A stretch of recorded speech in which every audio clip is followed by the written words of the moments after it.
আসসালামু আলাইকুম। ওয়ালাইকুম আসসালাম। তো ভাই আপনারা জানেন যে পশ্চিম বাংলায় মাত্র 3 বছরের বিধায়ক আমাদের ফুরফুরা শরীফের যিনি নওশাদ সিদ্দিকী আব্বাস সিদ্দিকীর ছোট ভাইজান নওশাদ সিদ্দিকী, যিনি ভাঙড়ের এমএলএ অথচ বিধায়ক, সে নওশাদ সিদ্দিকী ডায়মন্ড হারবারে যে অভিষেকের বিরুদ্ধে এমপি ভোটে দাঁড়িয়েছে, সে সম্বন্ধে আপনি কিছু বলবেন?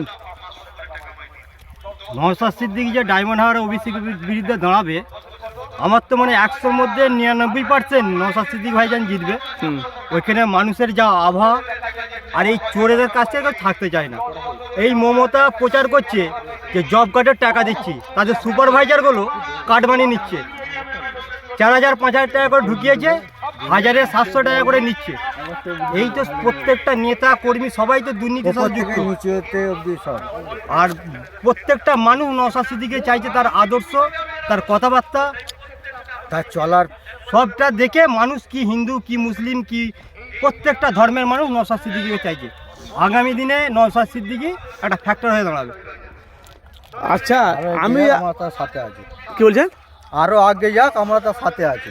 আচ্ছা, আমি একটা আপনাকে তো কথা বলছি, কিছু মাইন্ড করবেন না। আমি মুখ্যমন্ত্রী মমতা বন্দ্যোপাধ্যায় 12-13 বছর পশ্চিমবাংলা চালাচ্ছে, যেহেতু একটা গদিতে বসে আছে, তো পশ্চিমবাংলাতে তো বহুত কিছু করেছে অথচ করছে, আর ঋণ তো শোধ করতে পারবে না পশ্চিমবাংলার মানুষ, কিন্তু তবু তার কাছ থেকে মানুষ দূরে সরে যাচ্ছে, কারণটা কি? দুর্নীতি, প্রত্যেকটা জিনিসে দুর্নীতি, শিক্ষা থেকে নিয়ে কর্ম থেকে নিয়ে প্রত্যেকটা জায়গায় দুর্নীতি। দুর্নীতির কারণে মানুষ আর সরে যাচ্ছে। আজকে যে মমতা যে হারে উন্নয়ন করেছে, যদি সেইগুলো বাস্তবায়ন হতো ঠিকভাবে, তাহলে বিরোধীরা বলে কেউ থাকতো না। আজকে বিরোধীদের প্রয়োজন হচ্ছে কেন? আজকে মানুষ নওশাদ সিদ্দিকীকে চাইছে কেন? এই দুর্নীতির জন্যে প্রত্যেকটা, তুমি একটা কিছু করতে যাবে সেখানে কার্ড বানিয়ে দিতে হবে, তোমার নিজের জায়গায় বাড়ি করতে যাবে সেখানে কার্ড বানিয়ে দিতে হবে, তুমি একটা জায়গা কিনতে যাবে সেখানে কার্ড বানিয়ে দিতে হবে, প্রত্যেকটা জায়গায় কার্ড বানি। এই দুর্নীতি থেকে বাঁচার জন্য মানুষ শয়ে মানুষ নওশাদ সিদ্দিকীর তলায় এসে। কারা করছে? কোন দল? টিএমসি দল, শাসক দলে যে আছে তাই তো দুর্নীতি করছে।